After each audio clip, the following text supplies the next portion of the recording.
Welcome back to Church and State with Dave Pellowe. Today I'm sitting down with Campbell Newman, and let's talk about the difference between ALP, the Australian Labor Party in Queensland, and the options on the right. In particular, the recent ALP convention conference in Townsville has thoroughly endorsed the plan to make killing our sick people easier.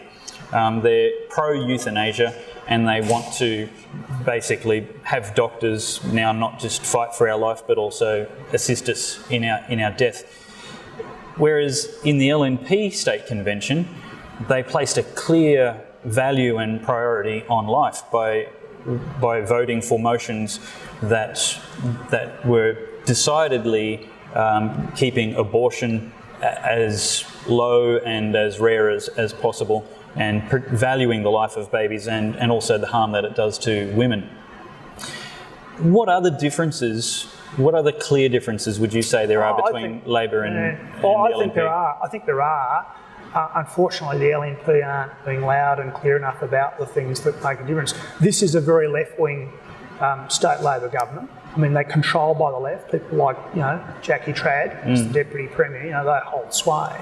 And so they have some really crazy left-wing ideas. I mean, the big one is this commitment to renewables. I can't remember exactly the way they've stated it, but, this is a state that has rich mineral and energy resources. Yep. And that's how our economy is underpinned. We also undertake metal processing at places like Gladstone and Townsville. Their recipe is a recipe of disaster for the blue-collar jobs in those places. What infuriates and frustrates me is the way the LNP seem to be unable to prosecute the argument in places like rural and regional Queensland particularly, to tell people that their jobs are at risk from Labor. Another one's the view of the coal mining industry. It does come down to jobs, doesn't it? This Labor government has taken almost 3 years to barely get Adani going. Yeah. It's ridiculous. Yeah. Trad can't bring herself to support the coal industry, and yet if it disappeared tomorrow, the unemployment, the loss of revenue, the inability to fund our schools and hospitals, it would be catastrophic. Yep. So those are things the LNP should be pushing really, really hard. Yeah. Safe schools is another one. Yes. This is an odious program. If we want to stop bullying in schools, let's have an anti-bullying program. Yeah, absolutely. But let's not have social engineering. My own kids' school said that I asked them, have we got safe schools at my school? Because if we do, I'm taking my kids elsewhere. And they said, no, we've already got an anti-bullying program. It works great for everybody. Well, that's what we should be doing. There are many other reasons other than someone's sexuality for why they might be bullied. That's right. Kids bully kids for any difference. Yeah, not just absolutely. One. So look, there are a whole range of differences, and I think the LNP in Queensland does have the ability to differentiate itself. Sadly, though, it's about the message, and the message being strong and firm and relentless. You don't hear enough from Nichols or his deputy, Deb Frecklington. Now, if we take it to the federal level, you didn't ask me that question, the problem's diabolical there, because I don't think there are enough perceived differences. I mean, Shorten's taking Labor left, but so's Turnbull's taking the Liberal Party left. It's a question of how far left do you want to go. The people I talk to are highly critical of the superannuation raid, Gonski 2.0, the inability to deal with the budget.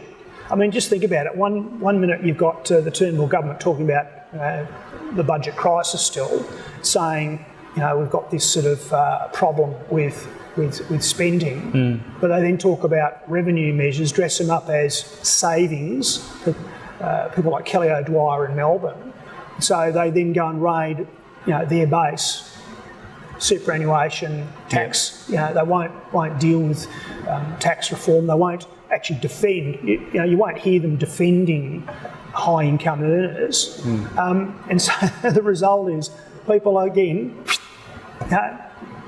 not prepared to support them. So make a quick prediction as we wrap up this interview. Who's got control of the government and who's got control of the Senate in the future federal government, future federal election? Long way, I know. Oh, okay. Well, perhaps I should do state and federal. So in terms We'll do both, but federal first. Federal first. Well, federal at the moment they're on a course for a landslide victory for Labor.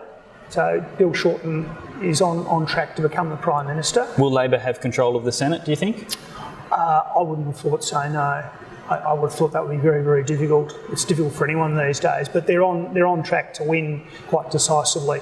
At the state level, it's quite different. I think the state level, it's perhaps more likely that Tim Nicholls will be the next Premier, or certainly the LNP will have the numbers to form government, but not in their own right.